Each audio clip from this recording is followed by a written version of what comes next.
Welcome to another episode of Just for Funds here at Nasdaq MarketSite. I'm Hennessy, head of ETF listings here at the Nasdaq.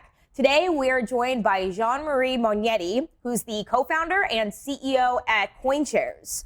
So Jean-Marie, thank you so much for being here with us today. Thank you for having me. Lots to talk about, certainly in the crypto space. Yeah. Now, CoinShares has traditionally been very well known in the European markets with their digital assets products. Mm-hmm. You've recently entered the US market through an acquisition. Mm-hmm. What were some of the key strategic drivers around that, that acquisition? Yeah, we built CoinShares brand since 2014 in Europe, and we built a brand which is well established and well known. And the question was, how do we transform this European brand into a global asset? And thinking about a global asset without thinking about the US was kind of a non-starter. The US is the home of 50% of the world AUM. So if you want to be a global company, you need to have a playbook in the US and start presence in the US. So, we've seen a lot of regulatory shift over the past couple of years. Certainly the last, 14 or 15 months, we had the first spot Bitcoin ETFs. You have one of those in the market. We have some spot Ethereum ETFs in the market as well. How do you see some of these recent regulatory shifts, impacting both your business, both in the short term as well as, looking outwards, from a longer perspective? So just to go back on your question, we launched Bitcoin ETF in January with everybody else in 2024. We didn't launch an Ethereum ETF because we believe that at this stage of the story, launching Ethereum ETF without a staking component was not a good service to the investor population. So we remain truthful to our thinking. When it comes to the regulatory framework, I think clarity is good. As we saw in Europe, the clarity is there since 2014 and has been helping us to drive market adoption. The US has been deprived of clarity for a long time. It looks like the presidential election has been transforming the narrative, and now clarity is ongoing or coming up, and we are waiting to see what's come out of the crypto task force and all this kind of crypto-minded people who are now part of the administration.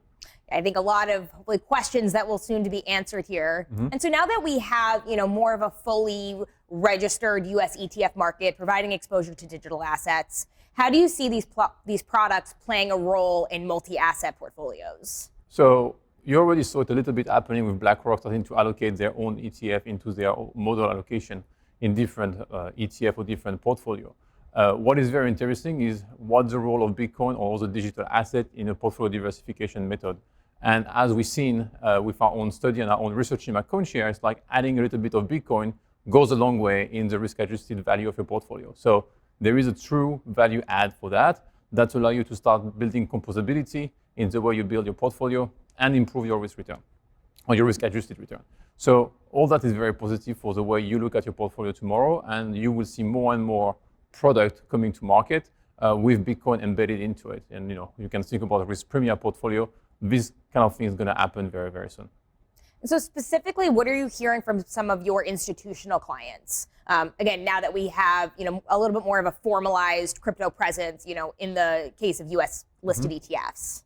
So the 13F came out recently, so you see plenty of new names coming up, plenty of new institutional names coming up, but it's still very slow. Like if you look at the composition of most of this ETF, it's still very much retail driven, and the institution is coming, but to some degree it's not coming as big as the crypto Twitter noise make it happen. So the reality of the 13F is like showing a progression in the way we have all these institutions coming to the market, but it's like still a lot of people doing the homeworks and then investing. So we're in the discovery phase where people are saying, okay, now it's acceptable to put Bitcoin or other digital assets in your portfolio. There is still a lot of ongoing homeworks happening, and the conversion rate is happening, albeit on a much slower phase or pace than what crypto Twitter is showing you. Yeah, definitely. Slow adoption. Yeah, slow adoption, but it's steady. So that's very interesting because it's a steady process. It's not something which is going from 0 to 1,000 in 1 second. It's very much like incremental and new names coming up and new quality names coming up as well. So today Abu Dhabi Sovereign Wealth Fund announcing a position. It's kind of like going in the right direction. Yeah, absolutely.